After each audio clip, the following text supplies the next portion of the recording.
Good evening. Thank you for joining us. I am Roberta Barino, President of the League of Women Voters of Roselle-Bloomingdale. Co-sponsor for our forum today is the DuPage NAACP. We are recording this forum and you will be able to find the video on our website, www.lwvrb.org. We are also currently live streaming on our Facebook page, which can be found at www.facebook.com/LWVRB. Moderator for tonight's event is Erin Roper from the League of Women Voters of Homeward Flossmoor. At this time, I will turn the program over to Erin. Thank you, Roberta, and good evening, everyone. As Roberta said, I am your volunteer moderator, Erin Roper, from the far south suburban League of Women Voters of Homeward Flossmoor. Thank you for joining us.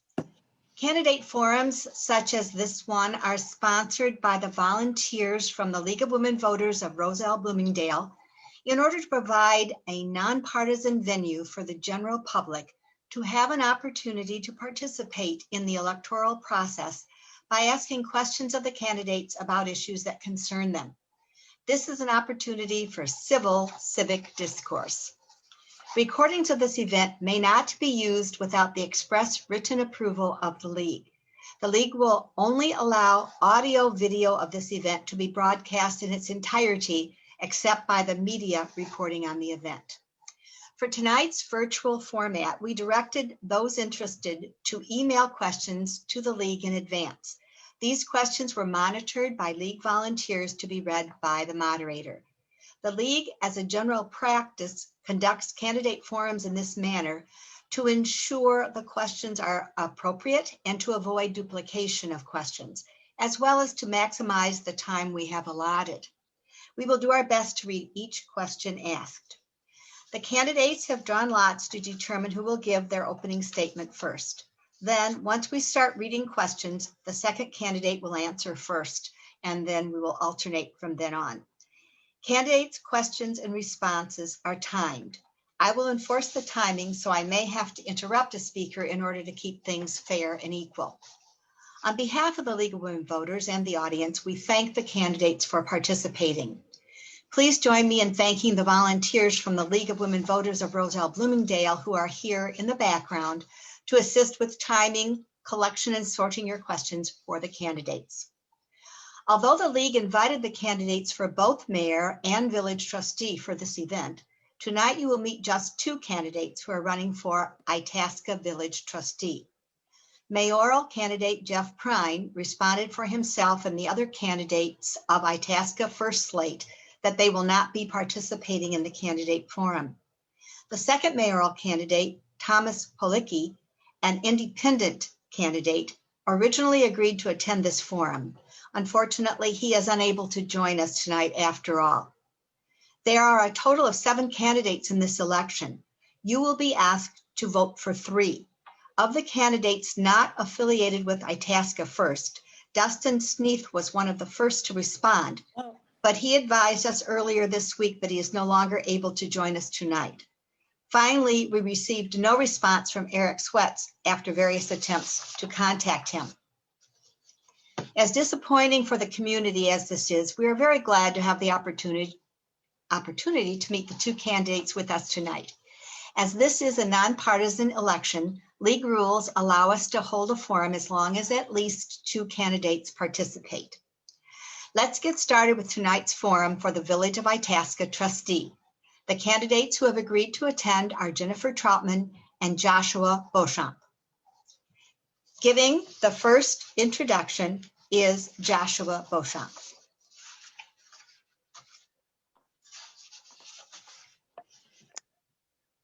Hello, my name is Joshua Beauchamp, and I'm running for village trustee because I think it is important for people to get out there and make their voices heard while advocating for issues that affect them and their communities.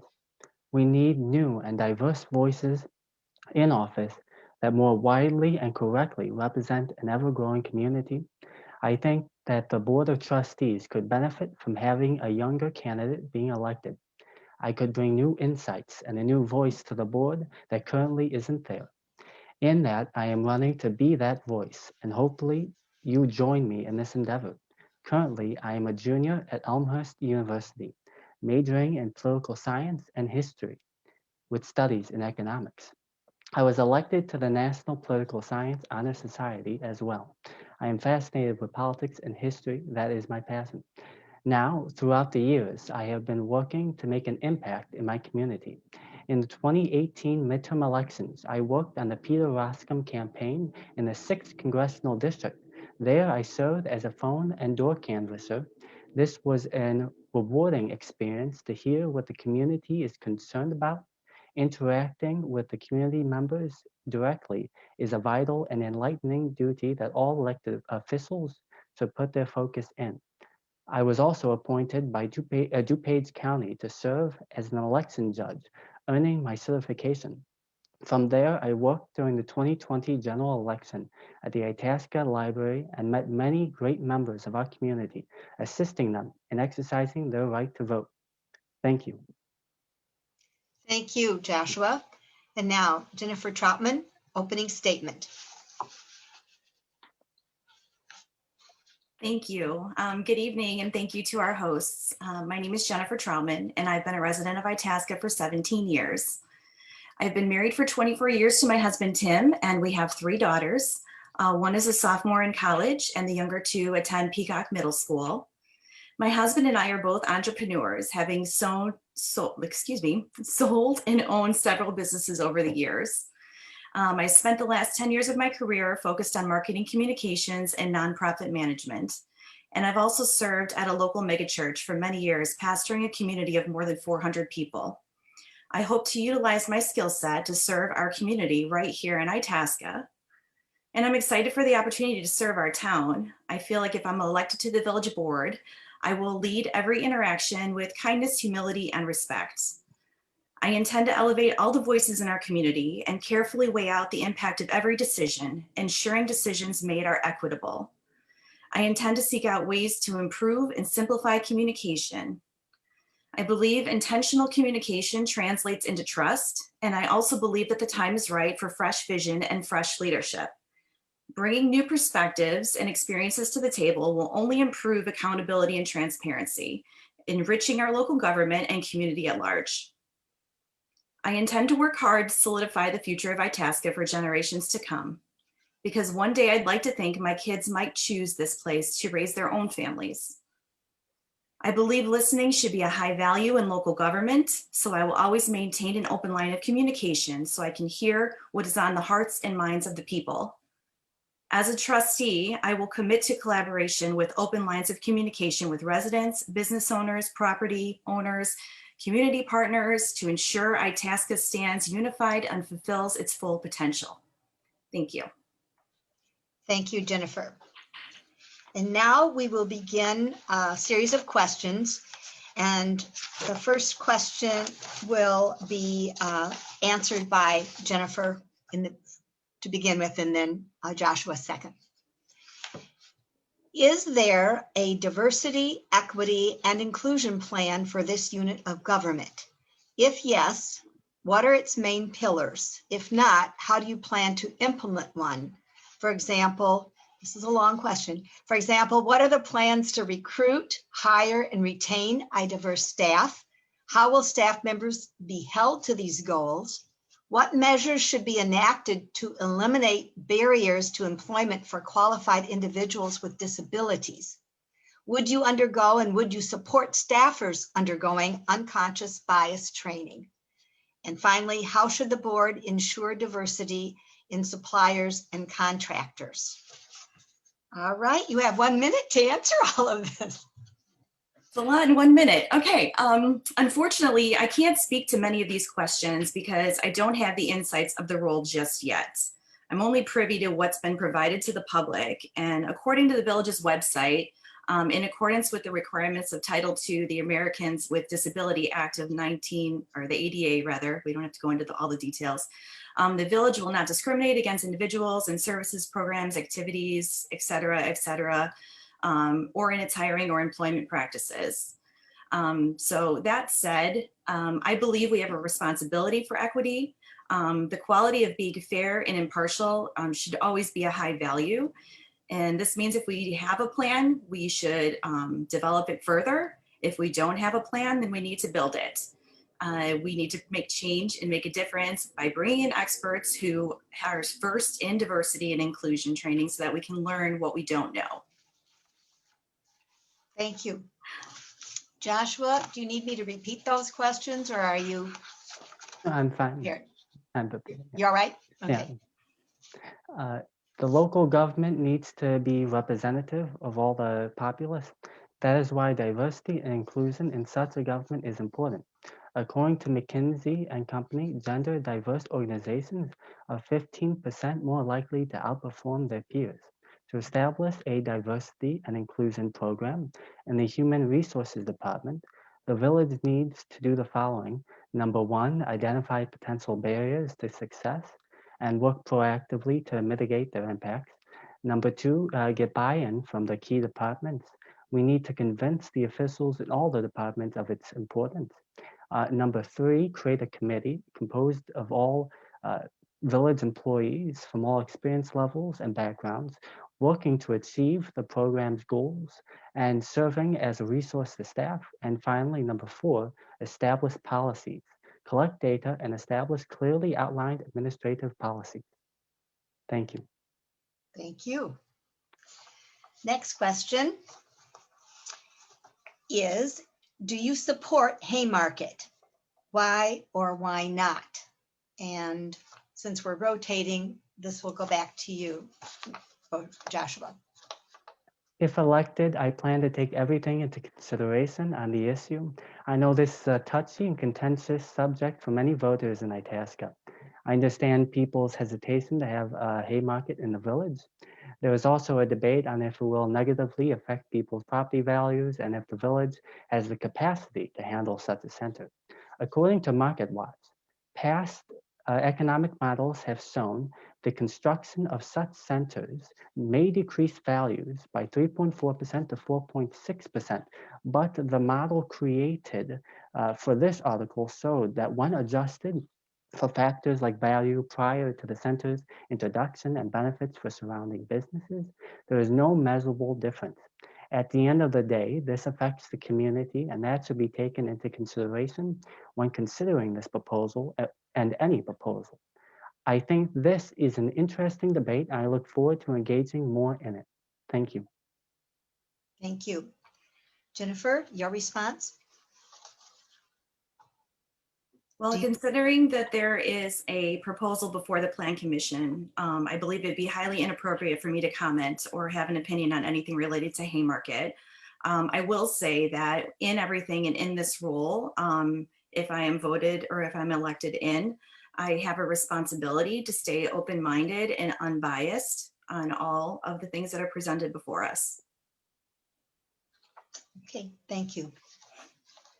Third question, and Jennifer, you'll be responding. What measures can this unit of government take to reduce the burden of the pandemic on taxpayers and small locally owned businesses?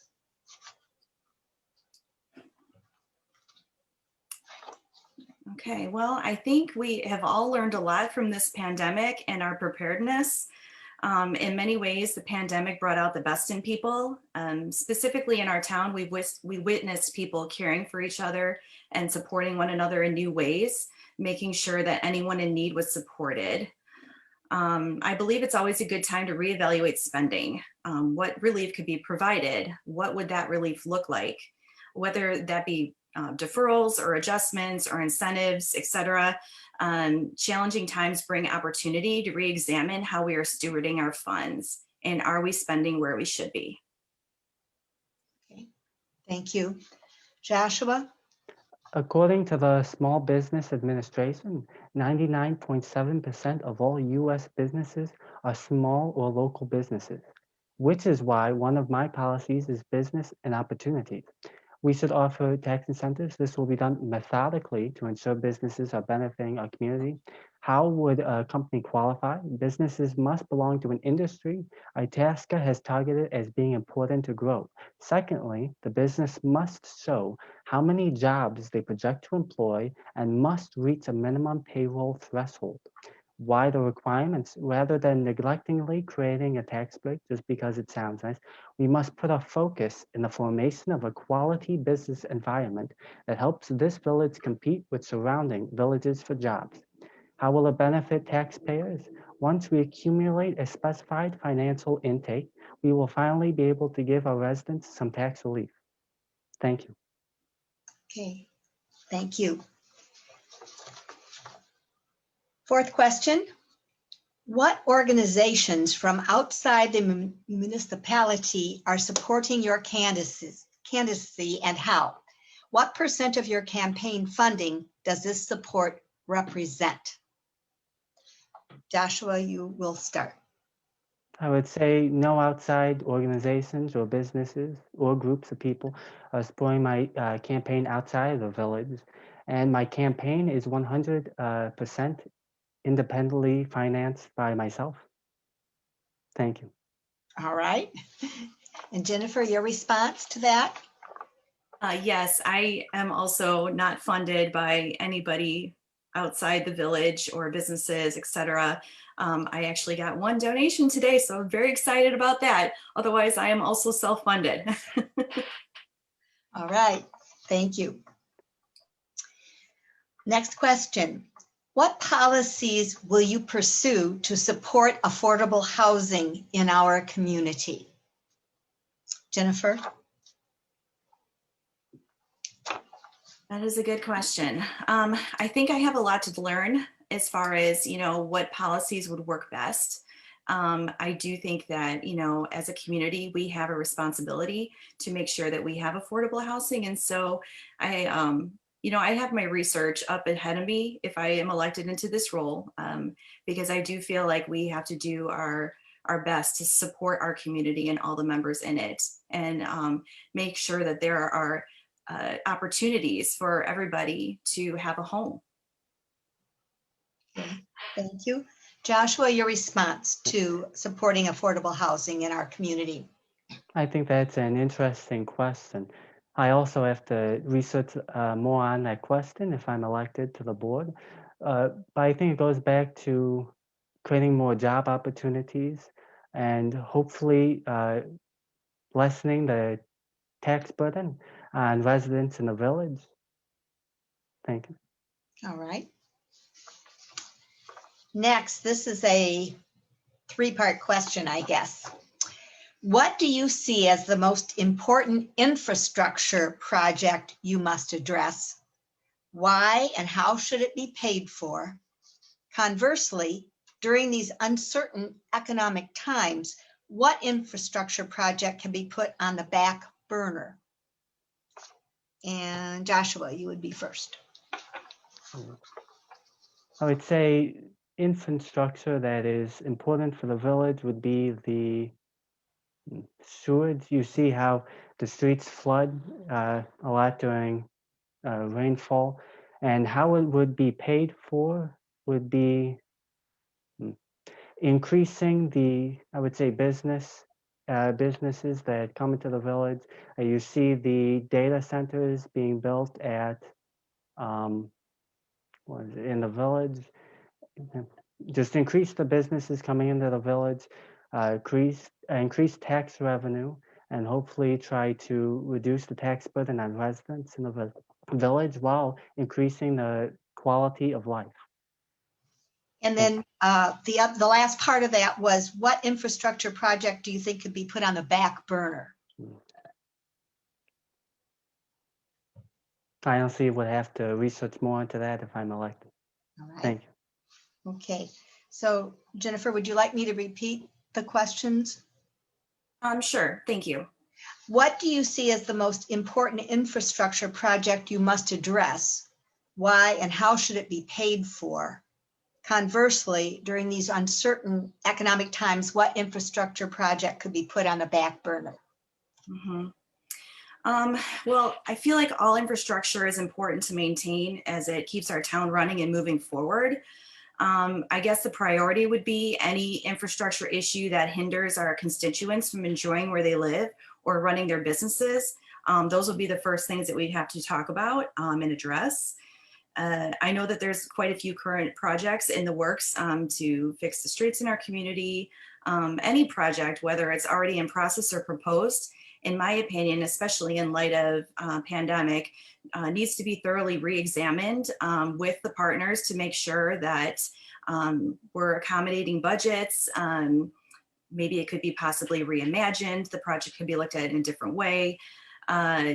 I think encouraging business growth and development will minimize additional future tax burden on our residents, and making sure we are maximizing our grant potential and collaborating with other townships should also help minimize those burdens.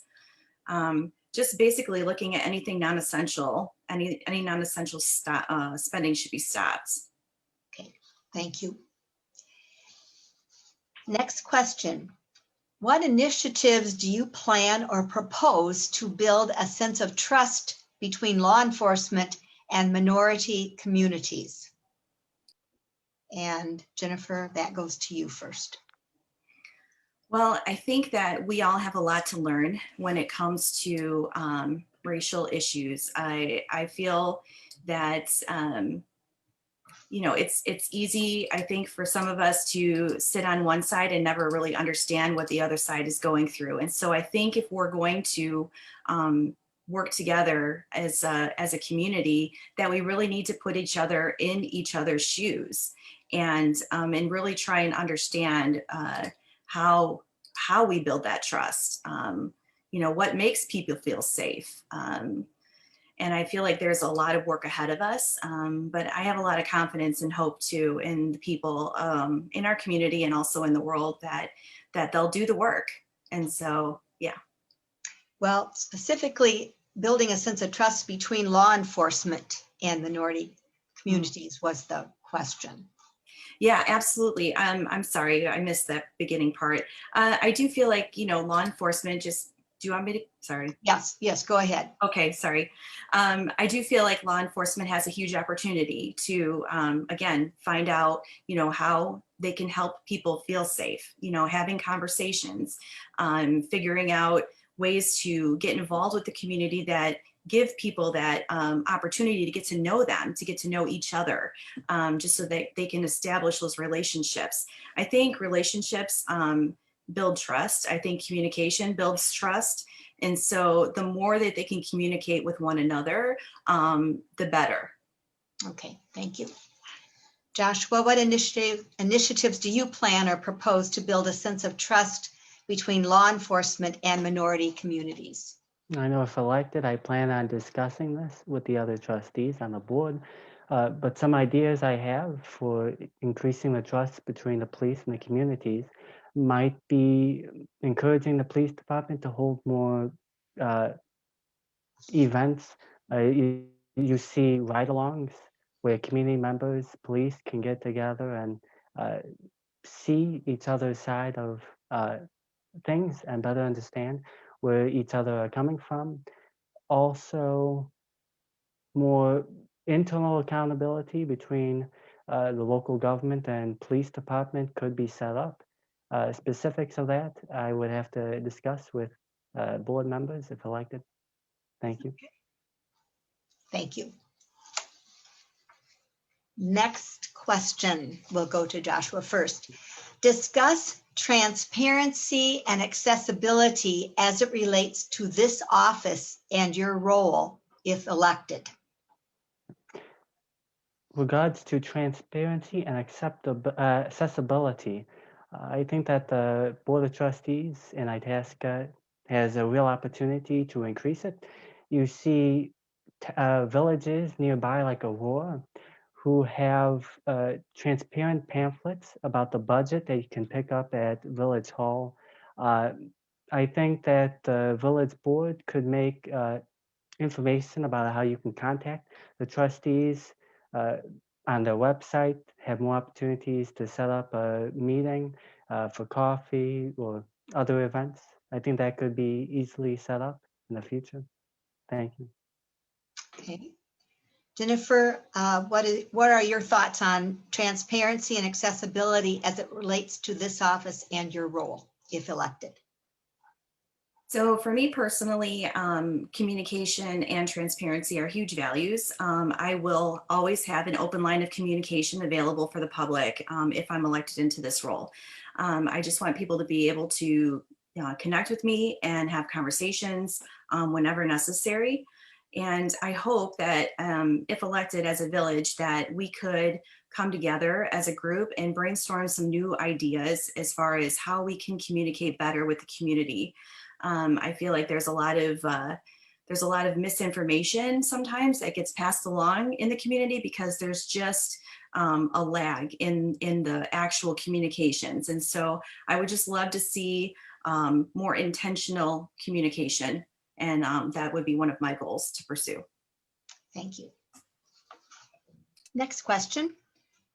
Under what circumstances are no bid service or procurement contracts ethical for this municipality? Under what circumstances are no bid service or procurement contracts ethical for this municipality? Jennifer? I honestly don't understand the question. No bid contracts. I'm assuming that just means people who have like a blanket contract. Right. Yeah. I didn't write the question, so Okay. I can't, I'm sorry, I can't interpret it for you. Yeah, no, that's okay. As far as contracts are concerned, I think we have a responsibility to diversify our relationships with vendors. And so I don't think that if that means what I think it does, that there should be anything that doesn't get examined. Yeah, I just have a feeling that I'm not understanding the question right, so I apologize, but I think it's important to make sure that we're getting the best possible services for our community at the best possible price and making sure we're stewarding our resources wisely. Thank you. Joshua, under what circumstances are no bid service or procurement contracts ethical for this municipality? I'm also not that sure about the question, but I will say is that all contracts should be looked at thoroughly for all aspects, how it benefits all aspects of the village, including the community. And the person who wrote the question, I encourage them to email my campaign for further response. Thank you. All right.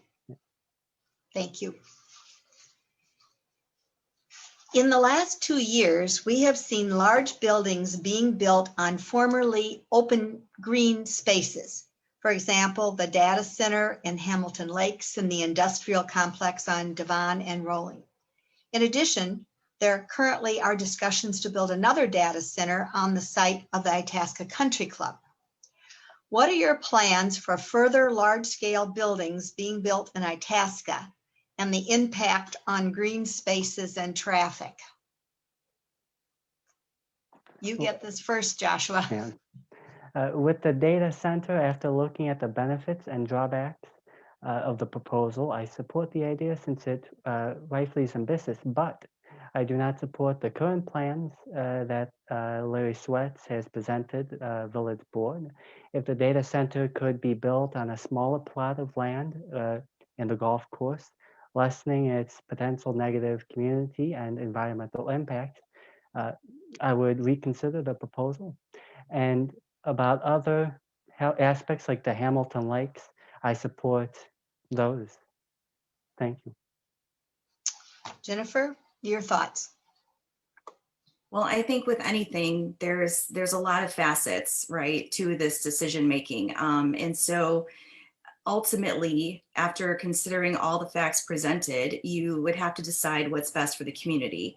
And so I don't think that's an easy answer because I think that there, again, is a lot of detail on, how it would impact a certain group of people, how it would impact the community as a whole, how it would impact tax revenue, how it would impact infrastructure.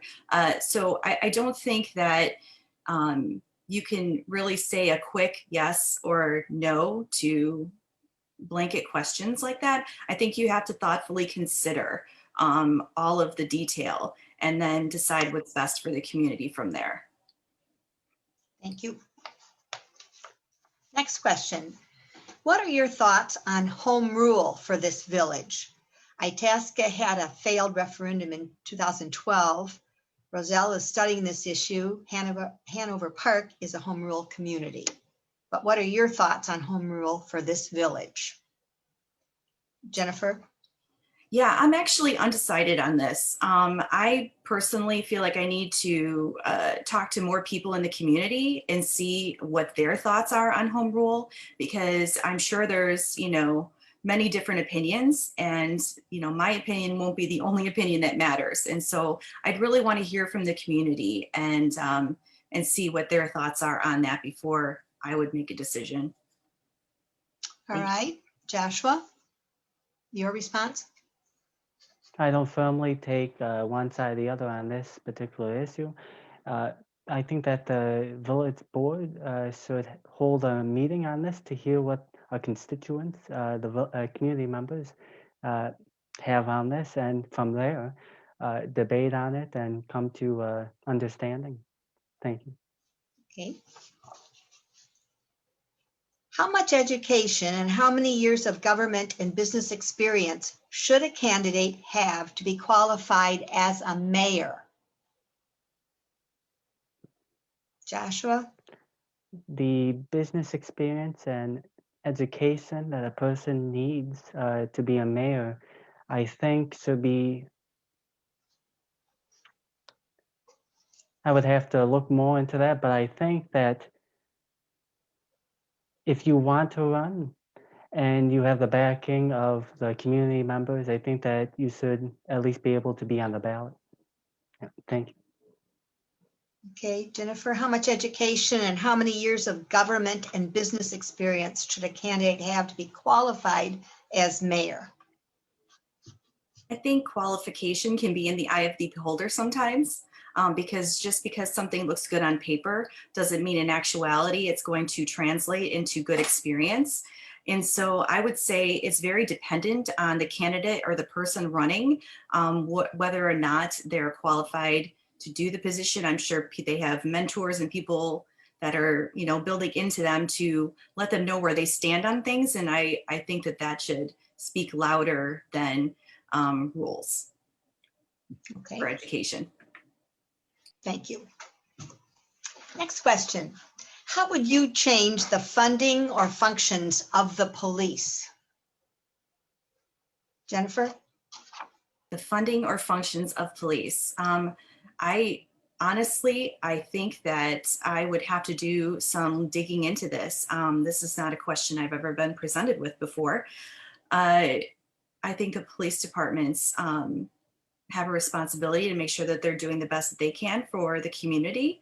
And I'm not sure how much the trustee would actually, or a trustee position would actually have as far as input into that. But I'm sure influence. So I guess I would have to research that further to see like what kind of partnerships that they're looking to build with the community. Okay. Joshua, how would you change the funding or functions of the police in your community? Honestly, I think that the village board should look extensively into the performance of the police department and how it relates to the community. And from there, I think that they should consult with the community members and what they have to think and make a responsible decision on the matter. Thank you. Okay. Next question. How have you engaged personally to embrace diversity within the community? And how do you see yourself transferring that experience to governance? How have you engaged personally to embrace diversity within the community? And how do you see yourself transferring that experience to governance? Joshua. How have I embraced diversity personally? That's an interesting question. I would say I have always been an open person. I think that everybody deserves to be treated fairly and kindly as human beings. No one should be discriminated against for anything, for their religion, political belief, where they live, their money, their income. And I think that the community and the local government should do the same, treat everyone fairly. Thank you. Jennifer? First of all, I think it's important to be a lifelong learner. So I can say that I've personally participated in diversity and inclusion training through previous employers, and as well as my work with vulnerable children through Safe Families and DCFS. And I've always felt like I walked away learning so much about myself and about others. So I feel like, you know, the more that we could encourage people in the community to, you know, embrace, you know, different diversity and inclusion trainings. Maybe we could even offer some in town, make them more available. I think it would just bring a measurable value to our community. It helps us understand each other, and also just helps us to be more well-rounded. Thank you. Next up, in your past civic involvement, what accomplishments are you most proud of? And how will you transfer this experience to the board? Jennifer. Okay, well, that's going to be a very short answer for me because I have had zero involvement in like civic as far as, you know, running. This is the first time I've ever run for a position. I've been involved in, you know, local boards, PTAs, things of that nature. So this is a new endeavor for me, and I'm very excited for the opportunity. And I know that's a very short answer, but that's what I've got. All right. Don't apologize for that. Joshua. Well, during my time volunteering on a congressional campaign in the 6th Congressional District during the 2018 midterms, as I said, I was a door and phone canvasser, and having to hear what the constituents, the voters, had to hear on many issues was enlightening, and I enjoyed doing it. So speaking face to face with the voters, going door to door was a great experience. I would say a great accomplishment from me serving as an election judge as well was assisting voters in Itasca in their right to make their voices heard. Thank you. Right. We're on the home stretch, you two. Next question. Should short-term rentals be permitted in the village? Short-term rentals, should they be permitted in the village of Itasca? Joshua? I think I have to look deeper into that, but off the bat, I would say initially that short-term rentals, I have nothing against currently, but I plan to dig more deeper into that subject. Thank Okay. you. What are your thoughts, Jennifer, on short-term rentals? Well, I think that it's a complicated situation in that there has been some areas where it works really well. And there has been a lot of towns where there has been tragedies and whatnot because of short-term rentals. And so I think that decisions of that nature should be made based on the community. And again, what's best for the community. And so I would just defer to, you know, conversing with the rest of the team and their constituents and deciding what's best for the community. Okay. Thank you. And last question coming up. What sets you apart from your opponent or makes you the best person for this role? And Jennifer, you'll start. Okay, well, it's kind of hard to be humble and talk about yourself, right? So I don't think that I would be the most experienced candidate. I'll be quite honest about that. However, I do think that I have quite a bit of passion and I have a lot of excitement around helping and serving in my town. As far as setting me apart from the other candidates. I do have a wealth of experience, both in my nonprofit work and also in marketing and communications, which is one of the things that I'd like to improve in our village specifically. So I think I could offer a lot of value in that particular thing. And so I think that the people will look and decide. I really can't speak against anybody ill. You know, everybody in this town is a wonderful person. And so I'll just leave it for the voters to decide. Thank you. Okay. Joshua, what sets you apart from your opponents and makes you the best person for the role as the trustee? I would say what sets me apart from the other candidates is my age. With being the younger candidate, I think I can provide a perspective to the village board that currently isn't there. And about I just think that all the candidates running provide their individual strengths. I think that the voters will look at that when they decide who should be on the board. Thank you. Okay. All right. Well, we are ready to hear our closing statements, which each candidate will have 1 minute to offer the second or to offer a closing statement. And Jennifer, you will begin. Okay, well, first, I just want to say thank you again. I'm grateful for the opportunity to be here this evening. Thank you to all those who asked questions. Thank you for the league for putting this together for us. In closing, I would ask the voters to please consider me to represent your voice on the board. I love our community. I'm eager to serve. I promise to always be quick to listen, and I will look out for the best interests of our town.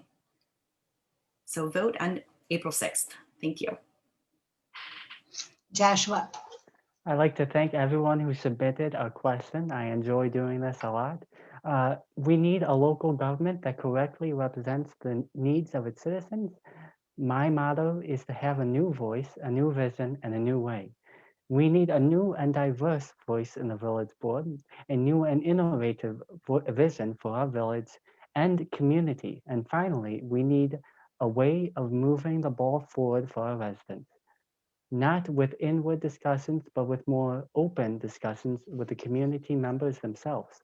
I invite all to join my campaign in this endeavor.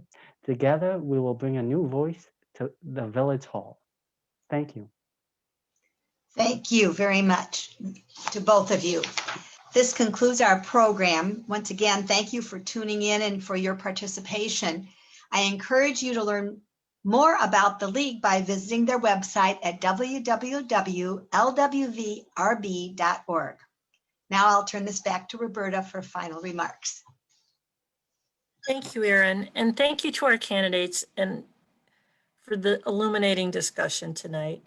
Thanks to all the interested community members who are with us today and those who will view this video at a later date. Educating voters is one of the important services the League of Women Voters provides. We appreciate the assistance of our co-sponsor and partner, the DuPage NAACP, particularly Patrick Watson and Kiwana Bull-Reese, in making this forum happen. The League of Women Voters of Roselle-Bloomingdale has additional candidate forums scheduled for other contested races in Roselle and Hanover Park in the coming days and weeks. Check our website for details, www.lwvrb.org. Have a great rest of your evening. Thank you all. Good night. Good night.